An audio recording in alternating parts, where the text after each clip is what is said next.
रुद्रपुर से एक ऐसी तस्वीर सामने आई है जो सिस्टम की चुप्पी और एक समाज सेवी की पहल को साथ साथ उजागर करती है। सड़क के बीचों बीच लगी जानलेवा लोहे की प्लेटों ने एक निर्दोष की जान ले ली थी, लेकिन प्रशासन अब तक खामोश है।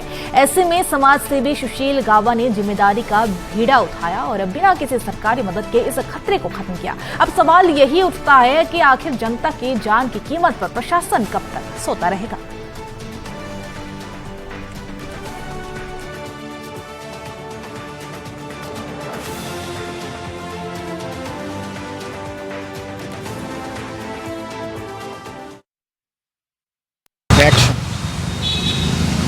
भाई सुरेंद्र ग्रोवर जी जो कि विगत दिनों यहाँ से निकल रहे थे इस सड़क से और स्कूटी पर थे, 20 की स्पीड पर स्कूटी थी। स्कूटी स्लिप होती है और भाई सुरेंद्र ग्रोवर जी राइट हैंड में गिरते हैं।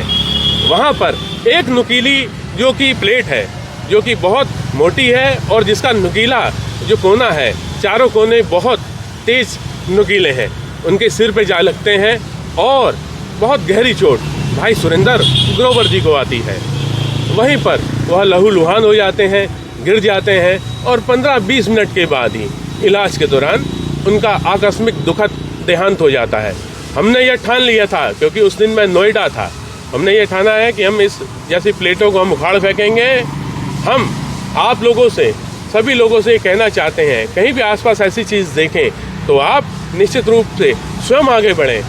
दूसरी बात, आप हेलमेट पहने, अगर हेलमेट पहने होते तो कुछ कम संभवतः चोट लगती, लेकिन बहुत दुखद है, बहुत ही दुखद है कि नुकीली प्लेटें जो कि फ्लेक्स वाले जो होते हैं ठेकेदार आते हैं, एक फ्लेक्स वाला लगाता है ठेकेदार, उसका ठेका खत्म हो जाता है, वो दाएं बाएं लगा लेता है, लेकिन जो जिसका ठेका खत्म होता है वो मुद्रा तो पैसा तो यहीं से कमाता है, लेकिन अपने अवशेष छोड़ जाता है, जिससे हमारे यहाँ पर लोगों की जान जा रही है। इसका जिम्मेदार कौन है? इसकी जिम्मेदारी कौन लेगा?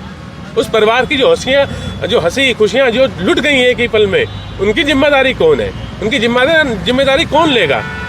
कौन लेगा? ये प्रश्न, यह दुख, यह संताप पूरे रुद्रपुर को है, उनके पूरे परिवार को है कि एक सिर्फ स्कूटी स्लिप हो गई। अगर वहां पर सड़क भी होती तो भी बिल्कुल रत्ती मात्र भी जो चोट नहीं लगती। आज हमारे बीच में से वो हंसते खेलते सुरेंद्र ग्रोवर जी चले गए, तो उनको नमन, उनको बहुत बहुत श्रद्धांजलि। और मैं बहुत दुख व्यक्त करता हूँ कि यहाँ पर वो ऐसे हमारे बीच में से चले गए हैं।